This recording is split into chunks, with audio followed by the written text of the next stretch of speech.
My name is Andrew Lambert. I'm the Lawton Professor of Naval History in the Department of War Studies at King's College London. What I want to do today is to talk about the concept of sea power and how it differs in strategic and cultural terms.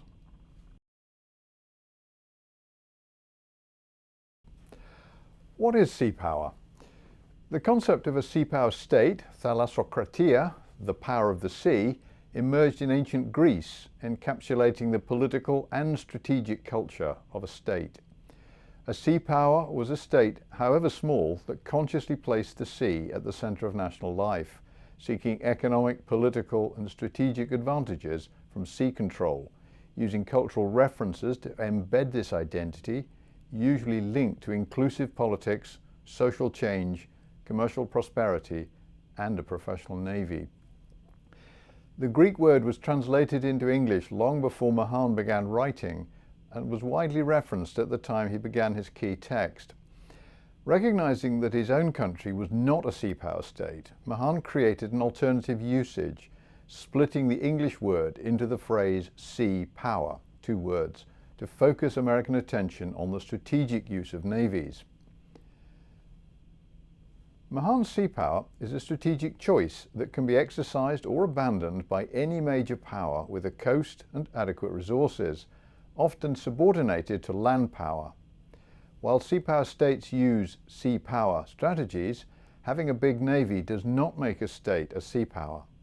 Persia, Rome, China, and Russia acquired mighty fleets, but none aspired to be sea powers.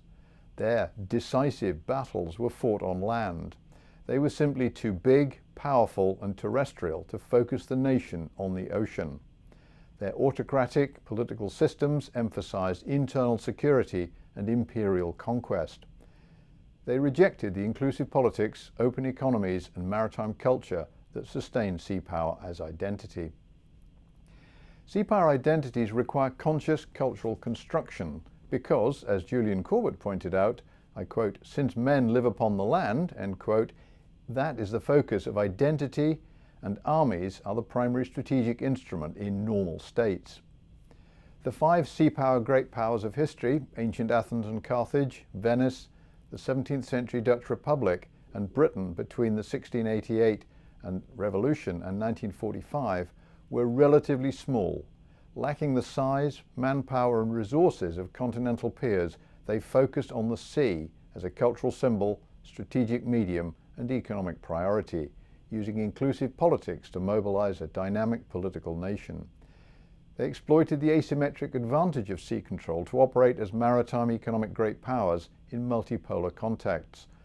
Although larger, more powerful continental states and empires also built navies, they were secondary elements in strategic cultures defined by mass armies and then land-based air forces.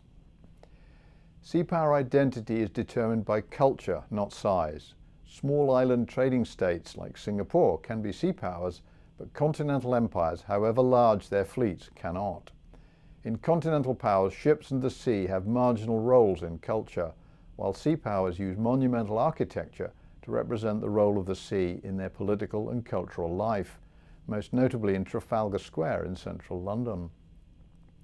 Rich, progressive Athens built the Acropolis complex to celebrate naval victory at Salamis and a strategic culture shifting from hoplite armies to sea control and economic warfare.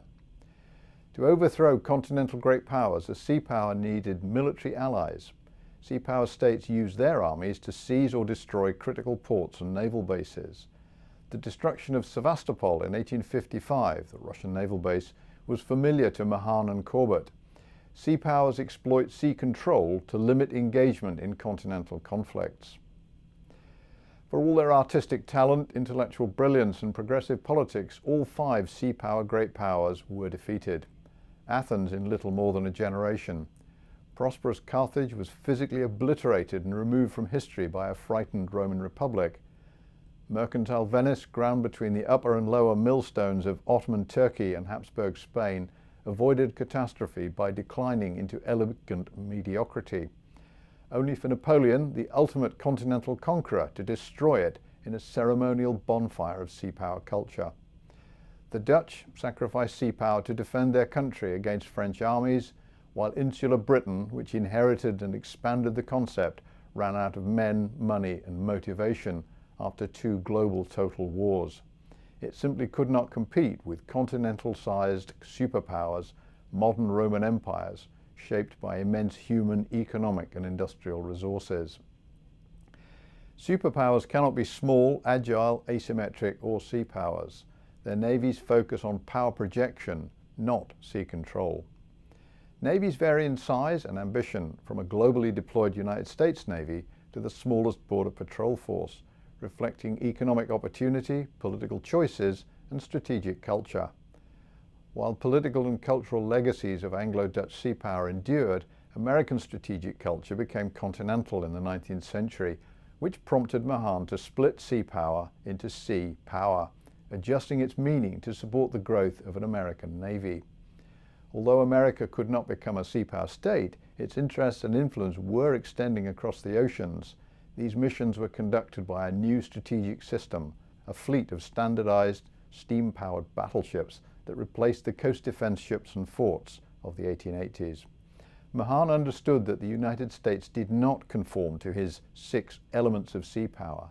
America needed a navy to support diplomatic and strategic interests abroad. Thank you.